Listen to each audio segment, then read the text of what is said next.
Hey, it's Liam Killen. Arturia just released a new bundle of plugins, appropriately called 3 modulations that you'll actually use, which includes a chorus, a flanger, and a phaser. Download links to all 3 of those are in the description. You know why you're here. This video is going to focus on Chorus Dimension D, and I've left a link to the other 2 demos/reviews that I've done of the other plugins. And this is my honest opinion about Chorus Dimension D. It has immediately replaced my old favorite chorus, and that's the chorus that's included on the Native Instruments Audio Degradation Suite. I'll make sure to do a comparison of those 2 at the end of the video. I've reviewed some other Arturia products as well, which is also linked in the description. Maybe check it out. You might be interested. The Chorus Dimension D is one of the most sought after effect units of all time. Simple 4-mode operation for beautifully smooth chorus at the touch of a button, complete with a perfectly emulated BBD warmth chorus. And so from here on out, we won't be talking too much because this plugin is very simple, just the way I like it. I'll be showing you how to use it on synth, bass, and drums. Controversial. Just kidding.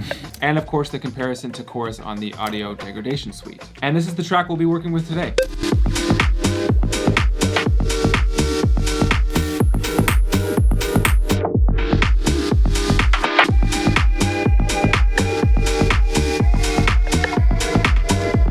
You might notice that the DAW version of this track is slightly slower than the version we just listened to. That's because I ran it through my Tascam Porta Studio 424 MK2. Whole other can of worms that we will not be getting into today. So we have the Chorus Dimension D effects routed onto a bus send, and the bus end is cranked. It's 100% wet. So tempted to make a Cardi B reference, but I won't do it. So the first thing I'll do, once again, I'm gonna max out the mix, make it fully wet. And let's hear what each of these chorus dimensions sound like.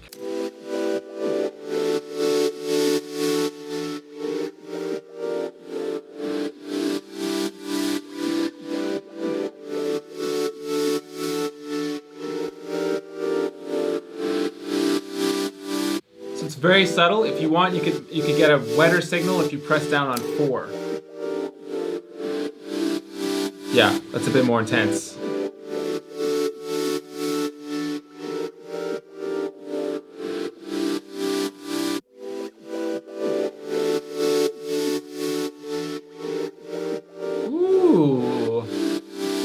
I find that even with this setting at 100% wet, it's still not super intense. So let's take a look at these dynamic colors.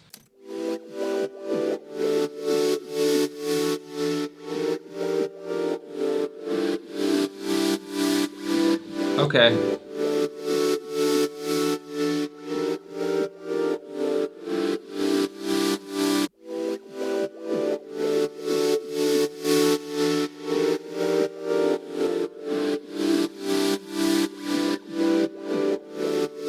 Try some different oscillator shapes.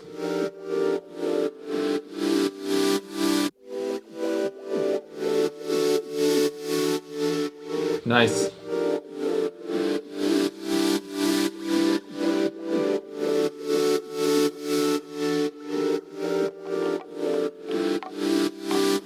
And then finally there's stereo width as well as an option of mono versus stereo. Mono just sounds a bit more lo-fi, I guess you would say. Let's do a little bit more tweaking.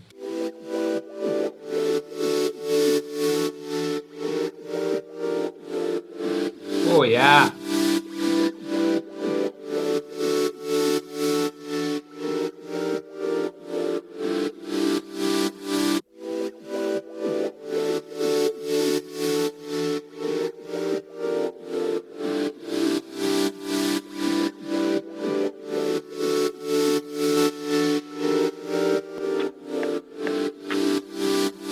Yeah, that's a vibe, and you guys are probably starting to understand why this is my favorite chorus plugin. If you want, there's also an option for a few presets.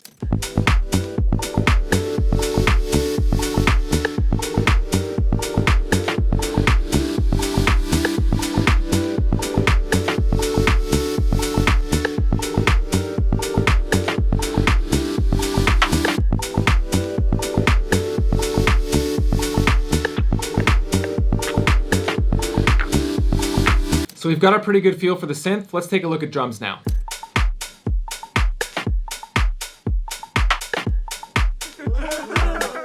Obviously, this is something that depends on your track, but I find that oftentimes chorus doesn't really work on drums. But if you're getting more into the experimental realm, I'm pretty proud of that one. I'll show you how you can make it work. Just like before, I have a simple bus send to the chorus dimension D, cranked full wet.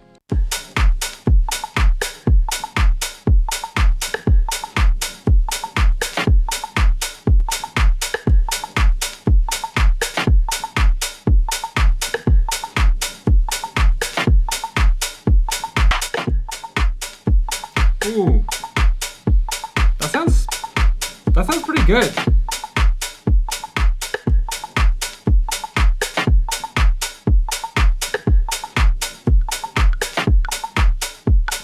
I mean, that sounds really good. Like, I might actually leave that on here. The only thing I don't like about it is the low end. I find that the chorus is making that bass drum too, like, too farty. I mean, that could work too, but I think it's a bit too much. I want to keep that kick nice and clean, right down the middle. So there's no like high pass or low pass filter on the plugin itself, but this is an easy fix. Obviously, we could just add a EQ here, and I'm just EQing all the low end out. So let's hear a before and after of how this makes a difference.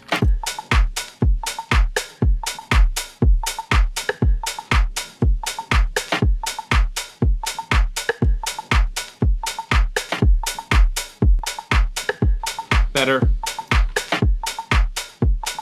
Problem solved. And so the next controversial topic is adding chorus to house bass. Not that controversial, but let's check it out. Let's hear the drums and bass together on this one. Oh! That bass is so dirty. For those of you who are interested, I actually came up with that bass line on the LP1. Here's some OP1 content if you're interested. So let's solo the bass. I'm using the exact same setup as before.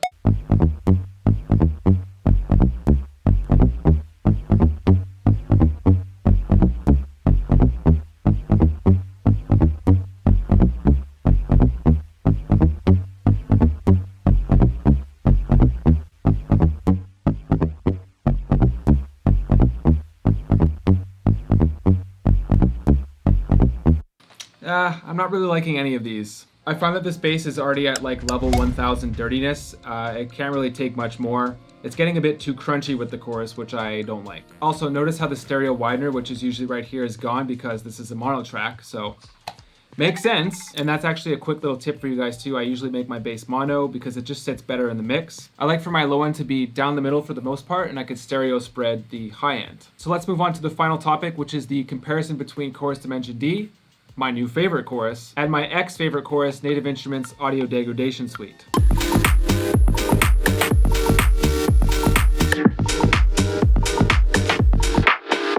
So the Native Instruments Audio Degradation Suite is a lot more than just chorus. It just happens to have chorus on it. A very gritty and lo-fi sounding chorus. Here's a more in-depth video on it, and it's free, by the way, if you have the paid version of Reactor 6, so I'll link that video in the description as well. First off, we're gonna A/B this on the synth we were listening to before.